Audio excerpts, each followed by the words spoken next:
الحمدللہ رب العالمین والصلاة والسلام علی رسولہ الکریم اما بعد اعوذ باللہ من الشیطان الرجیم بسم اللہ الرحمن الرحیم۔ معزز ناظرین کرام، السلام علیکم ورحمۃ اللہ وبرکاتہ۔ الافہام کی جانب سے میں ہوں حافظ ابوالجانا شیخ۔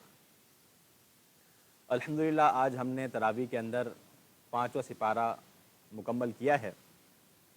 اس پارے کی ابتدا والمحصنات من النساء الا ما ملکت ایمانکم سے ہو رہی ہے۔ اس پارے کی ابتدا کے اندر رب العالمین نے وہ خواتین جو کہ شادی شدہ ہیں ان کے متعلق بیان کیا گیا، جن کی شادی ہو گئی ہے، اب کسی اور کا ان سے نکاح کرنا، نکاح کے اوپر نکاح کرنا یہ درست اور جائز نہیں ہے۔ البتہ ایک صورت یہ ہے کہ جنگ ہوئی ہے اور اس علاقے سے مال غنیمت کے اندر لونڈیوں کا حصول ہوا ہے۔ اب وہ لونڈیاں بھلے ہی شادی شدہ کیوں نہ ہو، تم ان کو اپنی ملکیت میں رکھ سکتے ہو اور ان کے ساتھ فائدہ اٹھا سکتے ہو۔ لونڈیوں کے احکامات کے متعلق انشاءاللہ آگے تفصیل وارد ہوگی۔ مختصر اتنی سی بات کہ اسلام نے جو غلاموں کے حوالے سے احکامات دیے ہیں اس کے اندر اسی کی ہی بدولت آج ہم دیکھتے ہیں کہ پوری دنیا سے اس غلامی کا، اس لونڈے لونڈیوں کا نظام بالکل ختم ہو چکا ہے۔ یہ اسلام ہی کے مرہون منت ہوا، کیونکہ آپ دیکھ سکتے ہیں کہ مسلمان کو تو آپ غلام نہیں بنا سکتے۔ مسلمان کو تو غلام بنانا درست نہیں تھا۔ غلام کس کو بنایا جاتا تھا؟ جو کہ کافر ہوتے تھے۔ صرف ایک تو یہ امتیاز رکھ دیا گیا، پھر کافروں کو بھی غلام جو بنایا جا رہا ہے ان کے حقوق بیان ہوئے، اور ان کو حقوق اس قدر بخوبی دیے گئے کہ آج سے پہلے تاریخ میں ایسے حقوق نہیں دیے گئے تھے۔ اس کا پھر بنیادی فائدہ آگے جا کر کیا ہوا کہ یہ لونڈے لونڈیوں کا نظام، یہ غلاموں کا نظام یہ آگے جا کر ختم ہو گیا۔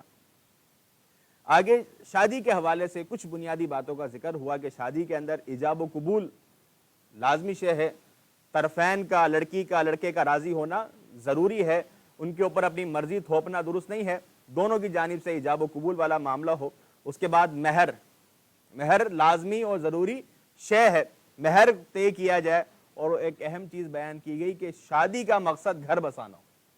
شادی کا مقصد گھر بسانا ہو، شادی سے تم ایک وقتی تلذذ حاصل کرنا چاہتے ہو، جس طرح ہمارے یہاں پر نکاح متعہ بھی بعض احباب کے یہاں پر رائج ہے، وہ اس کو درست سمجھتے ہیں، تو یہ چیز نہ ہو۔ نکاح حلالہ ہے یا نکاح متعہ ہے یہ حرام ہے۔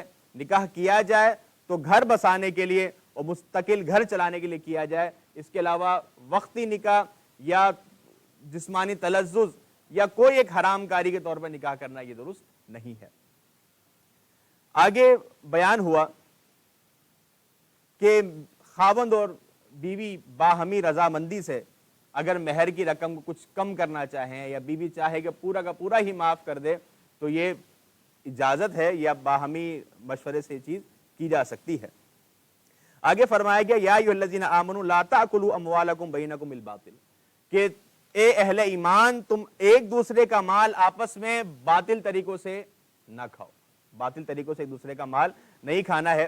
یا تو تم تجارتی معاملات ایک ساتھ کرتے ہو، تجارتی لین دین ہو، شراکت داری ہو، جو درست طریقہ ہے تب تو ٹھیک ہے، لیکن ظلم کرتے ہوئے کسی پر زیادتی کرتے ہوئے اس کا مال ہڑپ لینا، اس کا مال کھانا، یہ کسی بھی صورت درست نہیں ہے۔ آگے فرمایا گیا اگر تم کبیرہ گناہوں سے بچتے ہو تو رب العالمین تمہارے صغیرہ گناہوں کو معاف کرنے والا ہے۔ انسان اذکار کرتا ہے نماز کے بعد کہ صغیرہ گناہوں کو معاف کرنے والے ہیں، اور ان الحسنات یذہبن السیئات، انسان نیکیاں کرتا ہے، ان نیکیوں کے بدلے صغیرہ گناہ معاف ہوتے رہتے ہیں، لیکن جو کبیرہ گناہ ہے اس کے لیے اللہ کے حضور معافی کرنا، توبہ کرنا ضروری اور لازمی ہے۔ تو اللہ نے فرمایا کہ اگر تم کبیرہ گناہوں سے بچنے والے ہو تو صغیرہ گناہوں کو رب العالمین تمہاری نیکیوں کی وجہ سے، تمہاری حسنات کی وجہ سے اللہ ان کو ویسے ہی معاف کر دے گا۔ جس طرح حدیث کے اندر آتا ہے کہ جو بندہ ہر فرض نماز کے بعد سبحان اللہ، الحمدللہ، اللہ اکبر 33 دفعہ پڑھتا ہے اور آخر کے اندر لا الہ الا اللہ وحدہ لا شریک لہ لہ الملک ولہ الحمد وہو علی کل شیء قدیر پڑھتا ہے، یہ 100 کی گنتی پوری ہو گئی۔ فرمایا جو پڑھتا ہے اس کے سارے گناہ معاف ہو جاتے ہیں، چاہے وہ سمندر کے جھاگ کے برابر ہی کیوں نہ ہو۔ اس طرح کے بے شمار اذکار حدیث نبویہ کے اندر وارد ہوئے ہیں کہ انسان پڑھے تو اس کے صغیرہ گناہ رب العالمین معاف فرما دیتا ہے۔ تو انسان کبیرہ سے بچتا رہے تو صغیرہ سے رب العالمین اسراف فرما دے گا، اس کے صغیرہ کو معاف فرما دے گا۔ آگے بات بیان کی گئی کہ رب العالمین نے کسی کو کوئی فضل دیا ہے تو اس کے مقام مرتبے کو قبول کرنا چاہیے، اس کے اندر حسد نہیں کرنی چاہیے کہ انسان جو ہے وہ حسد کر کے بیٹھ جائے اور حسد کے اندر اپنے اعمال کو برباد کر لے۔ آگے فرمایا گیا الرجال قوامون علی النساء، کہ مرد جو ہیں وہ عورت کے اوپر نگران ہیں، مرد جو ہیں وہ عورت کے اوپر نگران ہے، نگرانی کی ذمہ داری ہے، نان و نفقے کی ذمہ داری ہے، کمانے کی ذمہ داری ہے، زیادہ جو بوجھ ڈالا گیا ہے وہ مرد کے اوپر ڈالا گیا ہے، مرد کے اوپر ڈالا گیا ہے۔ یہ بعض لوگ کہتے ہیں جی اسلام نے برابری نہیں دی، بات برابری کی نہیں ہے۔ دیکھیں مرد اور عورت دونوں الگ جنس ہیں، دونوں الگ جنس ہیں، جو امور مرد نے سر انجام دینے ہیں وہ عورت نہیں دے سکتی، جو عورت نے سر انجام دینے وہ مرد نہیں دے سکتا، دونوں کی الگ الگ ذمہ داریاں ہیں، اور جو جہاں پر ہے اس حساب سے اس کو بہترین حقوق اسلام نے دیے ہیں، بہترین حقوق اسلام نے دیے ہیں۔ اگر کہیں مرد کی گواہی زیادہ ہے تو کہیں ایک اکیلی عورت کی گواہی بھی مردوں سے زیادہ ہے، تو اسلام نے کہیں نہ کہیں ہر ایک کو مقام دیا ہے۔ اگر ایک کو یہاں فضیلت زیادہ ہے دوسرے کو وہاں فضیلت زیادہ ہے، اگر ایک کو یہاں مقام دیا ہے تو دوسرے کو وہاں مقام دیا ہے۔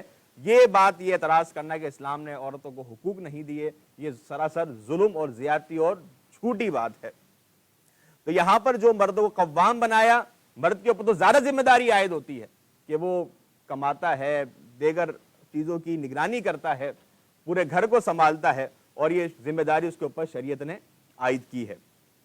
آگے بتلایا گیا کہ میاں بیوی کے اگر باہمی جھگڑا ہو جاتا ہے، آپس میں لڑائی ہو جاتی ہے، فساد ہو جاتا ہے، تو اس کے حل کے لیے اگر بیوی لڑ رہی ہے، جھگڑ رہی ہے، نافرمانی کر رہی ہے، تو شوہر کی ذمہ داری ہے پہلے اس کو سمجھائے، سمجھانے کی بات ہو، سمجھانے کے بعد سمجھانے سے معاملہ نہیں ہو رہا اب بستر الگ کر دیے جائیں، معاملہ اب بھی بہتر نہیں ہو رہا تو ہلکی مار ماری جائے، ہلکی مار ماری جائے۔ ایسا نہ ہو کہ انسان جو ہے وہ ہڈی پسلیاں ہی توڑ دے، کہ وہ ہمارے ایک دوست کہنے لگے کہ میری بیوی ایسی ہے ہی نہیں کہ وہ ہلکی مار سے سدھر جائے، جب تک اس کی جو ہے وہ ہڈیاں نہ توڑوں وہ بات نہیں سمجھتی۔ تو یہ سراسر ظلم و زیادتی ہے، اس طرح کی سوچ رکھنا غلط ہے۔ اس کو مارنا ہے تو ہلکی مار، ایسا نہ ہو کہ جسم کے اوپر اس کے آپ نشان چھوڑ دیں یا اس کے کسی اعضاء کو توڑ دیا جائے یا تلف کر دیا جائے، یہ کسی صورت درست نہیں ہے۔ اس کو مارا جائے تو ایک ہلکی مار، تاکہ زجر اور توبیخ کے طور پر سمجھانے کے لیے اس کو ہلکی مار ماری جائے، سمجھایا جائے، بستر الگ کیا جائے، پھر مارنے کا معاملہ ہے، پھر بھی اب معاملہ نہیں بیٹھ رہا ہے تو رب العالمین نے آگے فرمایا کہ اب اپنی طرف سے، لڑکے کی طرف سے ایک پنچایتی آ جائے، ایک بڑا آ جائے، خاندان کا بڑا آ جائے، لڑکی کی طرف سے ایک خاندان کا بڑا آ جائے، پھر باہمی بیٹھک کر کے معاملے کو سلجھانے کی کوشش کرو۔ تو اگر سلجھ جائے تو بہت بہتر ہے۔ یہ تو شریعت نے ایک بڑا ہی پیارا، ایک ہے تو مکروہ چیز ہے، تو رب العالمین کو ناپسند لیکن حلال ہے، وہ ہے طلاق۔ طلاق ہے مرد کے ہاتھ میں، خلا کا حصہ ہے عورت کے ہاتھ میں۔ دیکھ رہے ہیں کہ اب کسی بھی صورت بات نہیں بن پا رہی ہے تو اب یہ آپشن موجود ہے، لیکن اس آپشن پر جانے سے پہلے جو دیگر عوامر ہیں، صلح کے جتنی راستے ہیں، انسان کوشش کرے صلح کی طرف جائے، کیونکہ گھر توڑنے پر شیطان بہت زیادہ خوش ہوتا ہے۔ جو ہم نے پیچھے پڑھا، جو ہاروت ماروت بھی جو جادو سکھایا کرتے تھے، وہ بھی کون سا جادو سکھا رہے ہیں جس سے میاں بیوی کے درمیان جھگڑا ہوتا ہے۔ تو شیطان بڑا خوش اس چیز کے اوپر ہوتا ہے۔ ہمارے یہاں جو تعویذ گنڈے ہوتے ہیں اس کے اندر بھی زیادہ تر تعویذ وغیرہ اسی لیے دیے جاتے ہیں کہ میاں بیوی کے درمیان اختلاف ہو جائے، کوئی جھگڑا ہو جائے، آپس میں لڑائیاں ہو جائیں۔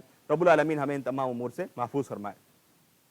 آگے تعلیم دی گئی کہ رب العالمین کی عبادت کرو، اس کے ساتھ کسی چیز کو شریک نہ ٹھہراؤ، والدین کے ساتھ احسان کرو، اور آگے جو ہمارے حقوق العباد ہیں ان کے متعلق باتیں بیان ہوئی کہ جو تمہارے قریبی ہیں، رشتہ دار ہیں، پڑوسی ہیں، ان کے ساتھ تم نے اچھا رویہ اختیار کرنا ہے۔ آگے فرمایا گیا کہ یا ایھا الذین آمنوا لا تقربوا الصلاۃ وانتم سکارا، کہ اے اہل ایمان تم نے نماز کے قریب نہیں جانا، کس موقع پر؟ جب تم نشے کی حالت میں ہو۔ اچھا، یہ جو واقعہ ہے، یہ جو آیت ہے، یہ شراب کی حرمت سے پہلے کی آیت ہے۔ شریعت نے جو احکامات کا نزول کیا ہے اس کے اندر ایک اصول تدریج کا بھی ہے۔ کیا اصول ہے جی؟ تدریج کا، کہ آہستہ آہستہ حکم کو نازل کیا گیا، کیونکہ شراب کا معاملہ ایسا تھا کہ شراب عرب کے اندر ایک شراب کے رسیا تھے۔ وہ شراب جس طرح ہم چائے پیتے ہیں اور مشروبات، کولڈ ڈرنک ہم پیتے ہیں، اس طرح ان کے اندر شراب بڑی ہی زیادہ سرایت کر چکی تھی اور بڑے ہی کثیر تعداد میں شراب کے جام وہ پیا کرتے تھے، تو اس کو ایک دم کھینچنا ذرا مشکل تھا، تو اس کی آہستہ آہستہ رب العالمین نے اس کی حرمت کو نازل کیا۔ پہلے بتایا گیا کہ جی اس کے اندر نقصان زیادہ ہے، فائدہ کم ہے۔ پھر آگے آ گیا کہ جب نماز کے لیے جاؤ تو تم نے نشہ نہیں کرنا، نشے کی حالت میں تم نے نماز سے قریب نہیں جانا۔ پھر آخر کے اندر تیسرے سٹیپ کے اندر فرما دیا گیا کہ انما الخمر والمیسر والازلام، یہ شراب، یہ جوا، یہ رجس ہے، یہ ناپاکی ہے، اس سے تم نے اپنے آپ کو بچانا۔ تو اسٹیپ بائی اسٹیپ شریعت نے یہ بڑا ہی پیارا لحاظ رکھا ہے، اس کو تدریج کہتے ہیں، احکامات تدریج کے ساتھ نازل کیے تاکہ لوگوں کے لیے عمل کرنا آسان ہو۔ تو یہ جو واقعہ ہے، یہ جو آیت ہے، یہ حرمت سے پہلے کی ہے، تو لہذا منع کیا گیا تم نماز سے قریب نہیں آنا جب تم نشے کی حالت میں ہو۔ آگے کچھ مزید باتیں بیان ہوئی کہ کوئی ایسا مسئلہ ہے کہ تمہارے پاس پانی موجود نہیں ہے، پانی موجود نہیں ہے، تمہارا وضو نہیں ہے، یا تمہارے اوپر غسل فرض ہو چکا ہے، وضو نہیں ہے یا غسل تمہارے اوپر فرض ہو چکا ہے، اور اس کیفیت میں تمہارے پاس پانی نہیں ہے، تو فَتَيَمَّمُوا صَعِيدًا طَيِّبًا، اب تم کیا کر سکتے ہو؟ تم تیمم کر سکتے ہو۔ اللہ نے تمہارے لیے آسانی رکھی ہے، پاک مٹی ہے، ریت موجود ہے، آپ نے اس کو لے کر جو پاک ہے اس سے آپ نے تیمم کرنا ہے، آسان طریقہ کار ہے۔ ہاتھوں کو مارنا ہے، پھر ہاتھوں کے اوپر پھونک مار کے چہرے پر پھیر لیں، اس کے بعد پھر جو ہے وہ اپنے ہتھیلیوں کے اوپر ہم نے پھیر لینا ہے، یہ تیمم کا طریقہ کار ہے۔ پانی موجود نہ ہو یا ہو تو قابل استعمال نہ ہو، جس طرح ہم گئے تھے حافظ ولی زئی صاحب کے پاس دورہ کرنے کے لیے، تو دیر کی اوپر پہاڑیوں پر روزانہ بارش ہوا کرتی تھی، تو وہاں پر جب ہم نے پوچھا کہ آپ، کیونکہ سردیوں میں وہاں ٹھیک ٹھاک برف باری ہوتی ہے، راستے بند ہو جاتے ہیں، تو ہم نے کہا ایسے موقع پر آپ کیا کرتے ہیں؟ کہا کہ ہم جو ہے وضو کے بجائے تیمم کرتے ہیں اس موقع پر۔ تو اب یہاں پر پانی تو موجود ہے لیکن قابل استعمال نہیں ہے، استعمال نہیں کیا جا سکتا کیونکہ ٹھنڈ بہت زیادہ ہے، برف پڑی ہوئی ہے، تو گرمیوں کے اندر ہی وہاں ٹھیک ٹھاک سردی ہوتی ہے، تو جب پانی ہو اور استعمال کے قابل نہ ہو، انسان کو زخم لگا ہوا ہو، پانی لگائے گا تو نقصان میں چلا جائے گا، جان کا ضائع ہونے کا خدشہ ہے، ایسے موقع پر انسان تیمم کر سکتا ہے۔ آگے یہودیوں کے متعلق بات ہوئی کہ یہودیوں کے جرائم کے اندر ایک جرم تو یہ تھا کہ تحریف کرنا، تحریف کرنا۔ آج بھی آپ بائبل اٹھا کر دیکھ لیں، جو شروع کے اندر 5 کتابیں ہیں وہ توریت کہلاتی ہیں، تو توریت کو آپ اٹھا کر پڑھ لیں، انبیاء کرام کی ایسی کردار کشی ان لوگوں نے کی ہے کہ نعوذ باللہ انبیاء کرام کو شرابی انہوں نے ظاہر کیا، انبیاء کرام کو انہوں نے عیاش ظاہر کیا، الغرض یہ کہ جو خرابیاں ان کے اندر تھی انہوں نے وہ ساری خرابیاں انبیاء کرام کی طرف منسوب کر دی۔ وجہ کیا تھی؟ کہ ہماری حرام کاریوں کے لیے ہمیں دلیل مل جائے، دلیل مل جائے کہ ہم جو کام کر رہے ہیں ہم اکیلے نہیں ہیں، نعوذ باللہ ہمارے نبی بھی اس طرح ہوا کرتے تھے۔ اور دوسری بات یہ کہ انہوں نے انبیاء کرام کو جو پے در پہ قتل کیا ہے ان بدبختوں نے، تو یہ بھی ان کی سوچ ہے کہ انبیاء کرام کا کردار ایسا ظاہر کیا جائے کہ جن لوگوں کو ہم نے قتل کیا ہے وہ خراب کردار کے نعوذ باللہ مالک تھے، ان لوگوں نے ایسا کردار انبیاء کرام کا بیان کیا ہے، تو لہذا تحریف کی اپنی کتاب کے اندر ان کا جرم۔ اور آگے فرمایا کہ رب العالمین نے کہ یہ لوگ کہتے تھے وَيَقُولُونَ سَمِعْنَا وَعَصَيْنَا، جیسے اللہ کے احکامات سنے تو دھڑلے سے کہتے ہیں بھائی ہم نے سن لیا اب ہم نافرمانی کریں گے، اتنی دلیری، احکامات سن کر کہا کہ بھائی اب ہم نافرمانی کریں گے۔ یا فرمایا کہ یہ بات نہیں کہتے تھے تو وسمع غیر مسمع، کہ سننے کے بعد وہ ایسے ہو جاتے تھے گویا کہ انہوں نے سنا ہی نہیں، اس کو ہم کہتے ہیں سنی انسنی کر دینا، اس طرح کی کیفیت ان لوگوں کی ہوتی تھی۔ آگے رب العالمین نے دو ٹوک الفاظ میں بات واضح کر دی کہ ان اللہ لا یغفر ان یشرک بہ ویغفر ما دون ذلک لمن یشاء، کہ رب العالمین تمام گناہوں کو معاف کر دے گا لیکن شرک کو معاف نہیں کرے گا۔ انسان شرک کی توبہ کیے بغیر مر جاتا ہے اب معافی نہیں ہے۔ حدیث میں آتا ہے کہ اے ابن آدم مجھے زمانے بھر کے دنیا بھر کے گناہوں کے ساتھ مل، اگر شرک نہ کیا ہوگا تو میں چاہوں گا تو سب معاف کر دوں گا، لیکن شرک کیا ہوگا تو وہ اس کی معافی نہیں ہے۔ مثالیں دے کے بات سمجھائی، جس طرح دو گیہوں کے دانوں میں گرہ نہیں لگ سکتی، گندم کے دانوں میں گرہ نہیں لگ سکتی، اونٹ سوئی کے ناکے میں سے نہیں جا سکتا، اس طرح مشرک بھی جنت میں داخل نہیں ہو سکتا۔ تو اللہ نے فرمایا کہ اللہ سب معاف کر دے گا لیکن شرک کو معاف نہیں کرے گا۔ اور آگے یہود کے متعلق بات چل رہی ہے کہ یہودیوں کو کہا گیا کہ تم اپنی خود ہی تعریف کیا کرتے تھے اب وہ اپنے منہ میاں مٹھو بنا کرتے تھے، تو اللہ نے فرمایا اپنی پاکیزگی خود بیان نہ کرو، اپنی پاکیزگی خود بیان نہ کرو، اللہ جانتا کون پاکیزہ ہے، اللہ جانتا کون تقوی والا ہے، خود اپنے آپ کو اپنی تعریفیں نہ کرو۔ آگے جہنمیوں کے عذاب کے متعلق بات کی کہ جب ان کی کھال جہنم کے عذاب سے ان کی کھال موٹی ہو جائے گی، جل جائے گی، تو اب ان کو کھال بدل کے دوبارہ کھال دی جائے گی۔ اور تحقیق سے بھی یہ بات ثابت ہے کہ انسان کو جو تکلیف ہوتی ہے وہ اس کی جلد کے اوپر ہوتی ہے۔ اگر کوئی انسان اس کو آگ لگ جاتی ہے، وہ جل جاتا ہے، تو اگر اس کی جلد سلامت ہے تو اس کو درد محسوس ہوتا رہے گا، اگر اس کی جلد جل جاتی ہے، جلد سے آگ آگے چلی جاتی ہے، تو اس کو درد ہونا ختم ہو جاتا ہے۔ تو اگر اس کو درد محسوس ہو رہا تو معلوم یہ ہے کہ اس کی جلد ابھی سلامت ہے اور اس کے بچنے کے چانس زیادہ ہوتے ہیں۔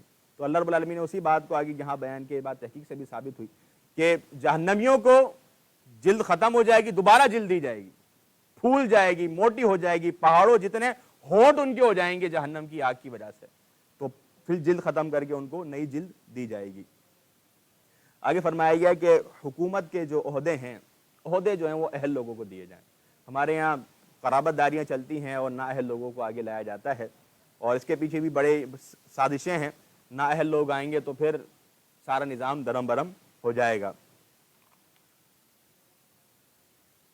آگے فرمایا گیا کہ اپنے امور کے اندر منصف تم نے محمد مصطفیٰ صلی اللہ علیہ وسلم کو بنانا ہے۔ ایسا نہ ہو کہ تم اللہ کے نبی کریم صلی اللہ علیہ وسلم کے حکم کی نافرمانی شروع کر دو، آپ کے حکم کے متعلق اپنی تعویلات پیش کرنا شروع کر دو۔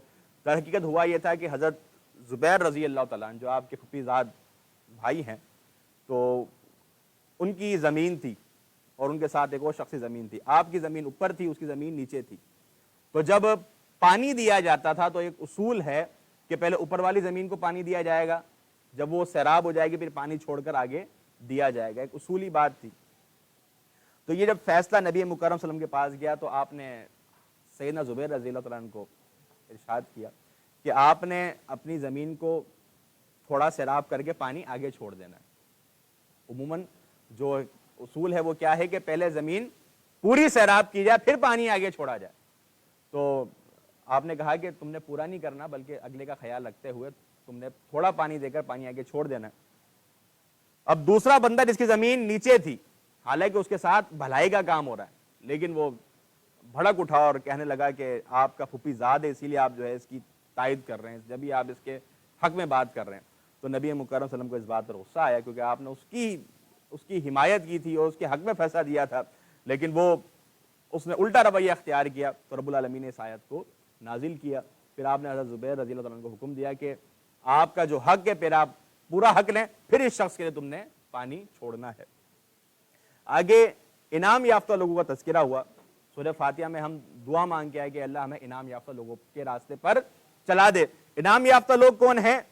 بتایا گیا کہ اولئک مع الذین انعم اللہ علیہم من النبیین والصدیقین والشہداء والصالحین، کہ کون کون لوگ ہیں؟ انبیاء۔ کون لوگ ہیں؟ انبیاء ہیں، صدیقین ہیں، شہداء ہیں اور صالحین۔ تفصیل طلب جو ہے یہ گفتگو ہے، لیکن یہ چار جو ہے کیٹیگری بیان کی ہیں، یہ وہ لوگ ہیں جو کہ انعام یافتہ ہیں۔ اللہ نے ان کے اوپر اپنے انعامات کا در کھول دیا ہے، تو انسان ہر نماز میں ہی دعا کرتا ہے کہ اے اللہ مجھے ان انعام یافتہ لوگوں کے ساتھ شامل کر دے۔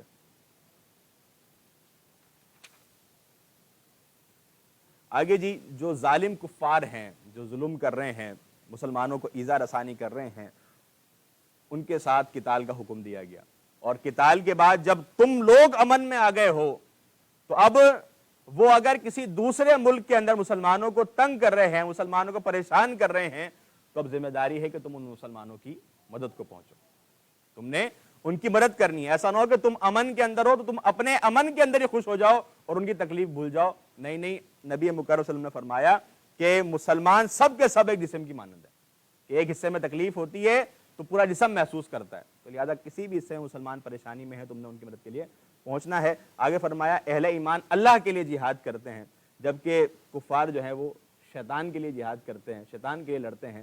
تو ہم نے اللہ رب العالمین کی ذات کے لیے، اور مقصد بھی جہاد کا ہی ہونا چاہیے، کوئی دنیاوی منفعت، دنیاوی لالچ ہوگی تو وہ ہمارا عمل ضائع ہو جائے گا۔ جہاد کا مقصد یہی ہے اللہ رب العالمین کا نام بلند ہو، اللہ رب العالمین کا کلمہ بلند ہو، اور جہاد کے متعلق کہا کہ جہاد سے تمہارے حوصلے پست نہیں ہونے چاہیے، کیونکہ موت نے تو کہیں بھی آ جانا ہے، مضبوط سے مضبوط قلعے میں قید ہو جاؤ موت تو آ جائے گی، تو اس موت کے ڈر سے جہاد کی راہوں سے کنارہ کش نہ ہو، بلکہ اللہ کی راہ کے جب نکلنے کا وقت ہے تم نے نکلنا ہے۔ آگے فرمایا گیا من یطع الرسول فقد اطاع اللہ، کہ جس نے نبی مکرم صلی اللہ علیہ وسلم کی اطاعت کی گویا اس نے اللہ رب العالمین کی اطاعت کی ہے۔ تو نبی مکرم صلی اللہ علیہ وسلم کی اطاعت کے اندر رب العالمین کی اطاعت پنہا ہے۔ جب آپ اللہ کے نبی کریم صلی اللہ علیہ وسلم کی تعلیمات پر عمل کریں گے تو گویا کہ آپ رب العالمین کی دی ہوئی تعلیمات پر عمل کر رہے ہیں۔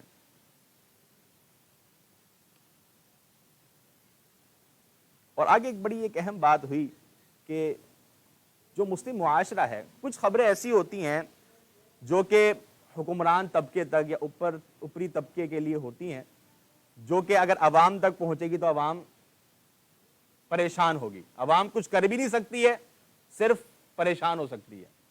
تو ایسی جو خبریں ہیں وہ عوام تک نہ لائی جائیں، بلکہ جو حکمران طبقہ ہے، جو اولین جو دستہ ہے، وہ اس چیز کو سلجھا لے، اس چیز کو درست کر لے، اس خبر کو نہ لے کے آئے۔ ہمارے یہاں پر جو میڈیا ہے اس نے بڑا کام خراب یہ بھی کیا کہ کچھ باتیں جو کہ عوام تک نہیں بھی پہنچانی تھی ساری پہنچا دی۔ اب ہر بندہ بیٹھ کے تبصرہ کر رہا ہوتا ہے کہ جی فلاں یہ ہو گیا یہ ہو گیا، جب پوچھا جائے کہ آپ کچھ کر سکتے ہیں تو وہ خاموش ہو جاتا ہے۔ اختصار ہے لیکن بس ایک چھوٹا سا واقعہ، وہ واصف علی واصف جو ہیں ان کے متعلق ایک واقعہ آتا ہے کہ ان کے پاس ایک شخص آیا، بڑا پریشان تھا، تو انہوں نے کہا کہ بھئی کیوں پریشان ہو؟ تو یہ گفتگو چل رہی ہے، چائے بھی آ گئی، چائے رکھ دی سامنے، بڑا پریشان، کہا کہ ملک کی حالات جو ہیں وہ بڑے پریشان کن ہو گئے ہیں، بڑے خراب ہو گئے ہیں۔ تو انہوں نے کہا کہ ملک کی حالات آپ نے خراب کیے ہیں؟ اس نے بولا نہیں۔ کہا کہ آپ ٹھیک کر سکتے ہیں؟ بولا نہیں۔ بولا پھر آپ چائے پئیں۔ تو بات یہ ہے کہ جب آپ کچھ نہیں کر سکتے تو پھر انسان کو جو ہے نا وہ چائے ہی پینی چاہیے۔ تو ہمارے عوام میں اس طرح کی چیزیں لا کر ہم پریشان رہتے ہیں، در حقیقت ہم کچھ نہیں کر سکتے۔ تو یہ ایک اصول بڑا پیارا بیان کیا گیا۔ آگے سفارش کے متعلق بات کہ سفارش اگر دیکھتے ہیں آپ اہل بندہ ہے اور آپ کی سفارش سے وہ بہتر جگہ پر پہنچ جائے گا تو ایسے بندے کی سفارش کرنی چاہیے، اور اگر وہ نااہل بندہ ہے تو پھر آپ اس کی سفارش نہ کریں، بھلے کتنا ہی آپ کے اوپر پریشر کیوں نہ ہو۔ آگے قتل خطا کے متعلق بات ہوئی کہ کسی کو غلطی سے قتل کر دیا جائے۔ غلطی سے قتل کا مقصد ہے کہ جس طرح موسیٰ علیہ السلام نے ایک بندے کو مکہ مارا، مکے میں ہی وہ جان سے چلا گیا۔ آپ نے جو ہے کسی کو تھپڑ رسید کیا یا کوئی بھی ایسا آپ نے کام کیا جس سے آپ کا مقصد یہ نا کہ قتل ہو جائے، لیکن وہ یا مذاق نے کبھی کہا کچھ معاملات ہو جاتے ہیں کہ انسان جو ہے وہ جان سے چلا جاتا ہے، تو یہ قتل خطا کہلاتا ہے، غلطی والا قتل۔ تو اس کے اندر انسان نے کیا کرنا ہے؟ گردن آزاد کرنی ہے اور اس کے اہل و عیال کو دیت دینی ہے۔ اس کے اندر بدلے میں قتل نہیں کیا جائے گا۔ جو قتل عمد ہے، جان بوجھ کے جو قتل کیا جائے گا، اس کے اندر کیا ہے کہ آپ کو بدلے میں قتل کیا جائے گا۔ لیکن جب غلطی سے قتل ہو جائے اس موقع پر آپ کو بدلے میں قتل نہیں کیا جائے گا، بلکہ آپ کو دیت دینی ہوگی۔ دیت جو ہے وہ 100 اونٹ دیے جائیں یا 100 اونٹ کے بامقدار قیمت جو ہے وہ دینی چاہیے۔ اگر یہ چیز نافذ ہو جائے 100 اونٹ کے بامقدار قیمت دینا، تو معاشرے سے قتل و غارت ختم ہو جائے۔ اچھا جی، آگے بات بیان ہوئی کہ ایک ایسا علاقہ ہے جہاں پر اسلام پر عمل کرنا بہت زیادہ مشکل ہو گیا ہے، بہت زیادہ معاملات مشکل و کشیدہ ہو گئے ہیں، تو ایسے علاقے سے ہجرت لازمی کر لینی چاہیے کہ انسان اس علاقے سے نکل جائے اور جو دینی علاقہ ہے، جو دارالسلام ہے، انسان وہاں چلا جائے اور دارالحرب سے نکل جائے جہاں پر اسلامی تعلیمات پر عمل کرنا اس کے لیے مشکل ہو چکا ہے۔ اور اللہ رب العالمین نے آگے فرمایا کہ اللہ کی راہ میں ہجرت کرنے سے تم نے نہیں گھبرانا ہے، اور اللہ رب العالمین نے رزق کا وعدہ تم سے کیا ہے، تمہارے تمام جملہ امور اللہ آسان فرما دے گا، لیکن تم اللہ کی رضا کو ملحوظ خاطر رکھتے ہوئے اس علاقے سے نکل کر دارالامان کی طرف آ جاؤ۔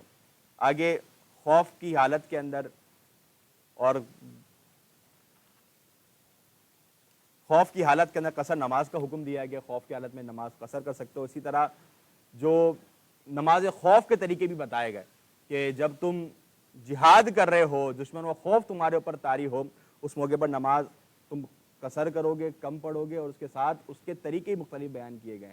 تو جو طریقہ کار سوٹیبل ہو اس کو وہاں لاگو کرتے ہوئے نماز ادا کرنی ہے۔ اس موقع پر بھی جب تمہارے سامنے فوج کھڑی ہوئی ہے، تمہارے سامنے جنگجو کھڑے ہوئے ہیں، اس موقع پر بھی نماز کی معافی نہیں ہے۔ طریقہ کار مختلف ہو سکتے ہیں لیکن نماز اس موقع پر ہی معاف نہیں ہے۔ وہ افسوس کی بات ہے کہ ہم جو ہے اس موقع پر بھی کہ جب ہم امان کے اندر ہیں، ہم سکون کے اندر ہیں، ہم نماز کو ترک کر دیتے ہیں۔ آگے فرمایا گیا کہ ان الصلاۃ کانت علی المؤمنین کتاب موقوتا، کہ نماز کو اس کے مقررہ وقتوں پر فرض کر دیا گیا ہے۔ تو جو مقررہ وقت ہے نماز کو اسی وقت پڑھا جائے، نماز کو تاخیر کا شکار کرنا، اس کو لیٹ کرنا، یہ کسی صورت درست نہیں ہے۔ اللہ کے نبی کریم صلی اللہ علیہ وسلم نے افضل عمل قرار دیا گیا کہ نماز کو اس کے اول وقت کے اندر پڑھا جائے۔ تو نماز کو بلا وجہ قضا نہیں کرنا چاہیے، بلا وجہ اس کا وقت نہیں نکالنا چاہیے۔ جب وقت آ گیا مرد حضرات فوراً مسجد پہنچیں اور جماعت کے ساتھ نماز کی ادائیگی کریں۔ آگے فرمایا گیا کہ جو مسلمانوں کے اتفاقی راستے سے برخلاف چلتا ہے، مخالفت میں چلتا ہے، وہ گمراہی کی طرف جا رہا ہے۔ قرآن حدیث جو ہمارے اسلامی شریعت کے ماخذات ہیں، اس کے اندر قرآن ہے، حدیث ہے، بھی تیسرے نمبر پر اجماع ہے۔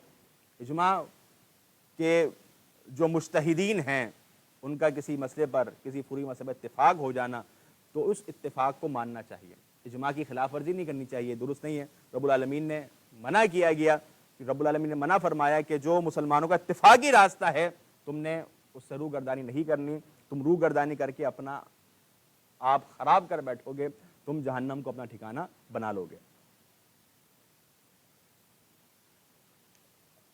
اچھا جی، آگے فرمایا گیا کہ فَمَن يَعْمَلْ مِنَ الصَّالِحَاتِ مِن ذَكَرٍ وَأُنثَىٰ وَهُوَ مُؤْمِنٌ، کہ نیک عمل کرنے والا، اچھا کام کرنے والا، چاہے وہ مرد ہے یا عورت، ایمان والا ہے، نیک کام کرتا ہے، فَأُولَٰئِكَ يَدْخُلُونَ الْجَنَّةَ وَلَا يُظْلَمُونَ نَقِيرًا، کہ وہ جنت کے اندر داخل ہوگا، چاہے وہ مرد ہے یا عورت ہے۔ یہ جو بات ہے کہ اسلام نے حقوق نہیں دیے، یہ نہیں دیا، اسلام کے یہاں میرٹ ہے۔ اگر مرد ہے صحیح معنی کے اندر قرآن و سنت پر عمل کرنے والا، شریعت پر عمل کرنے والا، اس کے لیے جنت ہے۔ اگر عورت ہے عمل کرنے والی تو اس کے لیے جنت ہے۔ اگر ان دونوں میں سے کوئی بھی شریعت پر عمل کرنے والا نہیں ہے اور اعمال کے اندر کوتاہی کرنے والا ہے تو اس کے لیے اللہ رب العالمین کے یہاں عذاب ہی عذاب ہے۔ اچھا جی، آگے طرف چلتے ہیں۔ آگے فرمایا گیا کہ یا ایھا الذین آمنوا کونوا قوامین بالقسط، کہ اے ایمان والو تم نے ہر حال کے اندر انصاف کے ساتھ چمٹے رہنا، انصاف کا دامن نہیں ترک کرنا۔ آپ کے پاس فیصلہ آ جائے، چاہے چھوٹے معاملے کا آئے یا بڑے معاملے کا آئے، انصاف کے دامن کو نہیں چھوڑنا۔ ہم بسا اوقات حکمرانوں پہ تنقید کر رہے ہوتے ہیں، قاضی القضات کے اوپر تنقید کر رہے ہوتے ہیں، لیکن جب ہمارے سامنے چھوٹا سے چھوٹا معاملہ بھی آ جاتا ہے ہم اس کے اندر میرٹ پر فیصلہ نہیں کر پا رہے ہوتے۔ تو ہم میں سے ہر شخص ذمہ دار ہے، اس سے اس کی ذمہ داری کے متعلق سوال ہوگا۔ آگے سامنے چھوٹا معاملہ آتا ہے، بڑا معاملہ آتا ہے، آپ نے میرٹ کے اوپر اس کا فیصلہ کرنا ہے، انصاف کے دامن کو ترک نہیں کرنا۔ آگے منافقین کے متعلق بات ہوئی کہ منافقین جو ہیں ان کی ایک بنیادی نشانی یہ بیان ہوئی کہ وَإِذَا قَامُوا إِلَى الصَّلَاةِ قَامُوا كُسَالَىٰ، جو پہلے بات ہوئی کہ نماز کو اس کے مقررہ وقت میں پڑھنا۔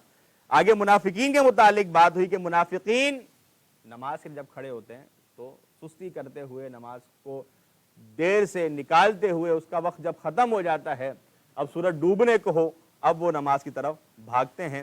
تو رب العالمین نے فرمایا کہ بشر المنافقین بان لهم عذابا الیما، کہ منافقین کو خوشخبری دو اس بات کی کہ تمہارے لیے دردناک عذاب ہے۔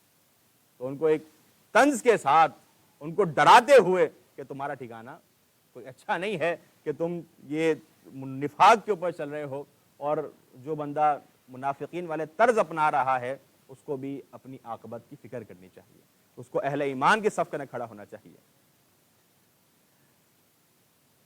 آگے فرمایا گیا کہ یہ جو نماز پڑھتے ہیں یہ دھوکے کے لیے پڑھتے ہیں منافقین، اور اس کے اندر کوئی خلوص نہیں ہوتا۔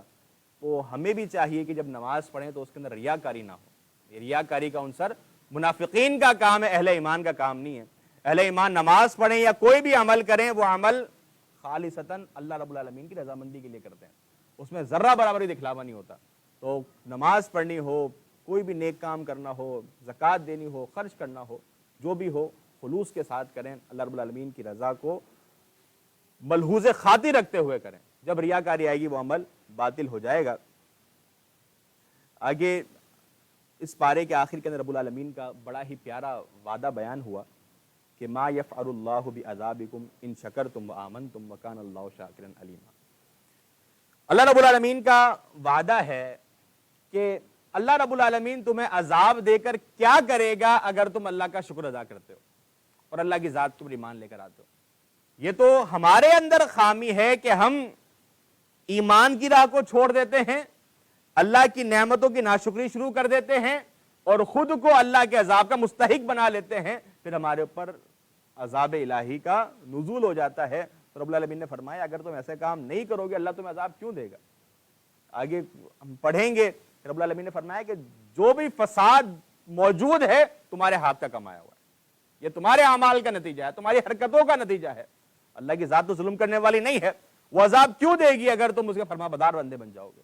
یہ تو ہماری حرکتیں ہیں، ہمارا فساد ہے، یہ ہماری خود ساختہ چیزیں ہیں جس کی وجہ سے آج ہم مصیبت کے اندر موجود ہیں۔ اگر ہم اپنی یہ چیزیں درست کر لیں گے اللہ رب العالمین ہمارے اوپر اپنا رحم فرمائے گا، اپنا کرم فرمائے گا، ہمارے لیے رحمت برکتوں کے دروازے کھول دے گا۔ یہاں پر ہمارے پانچواں پارہ مکمل ہوتا ہے۔ انشاءاللہ کل جو ہے وہ چھٹے پارے کا خلاصہ آپ کے سامنے پیش کیا جائے گا۔ رب العالمین صحیح معنی میں قرآن و سنت پر عمل کرنے کی توفیق عطا فرمائے، قرآن کے ساتھ تعلق قائم کرنے کی توفیق عطا فرمائے۔ وما علینا الا البلاغ۔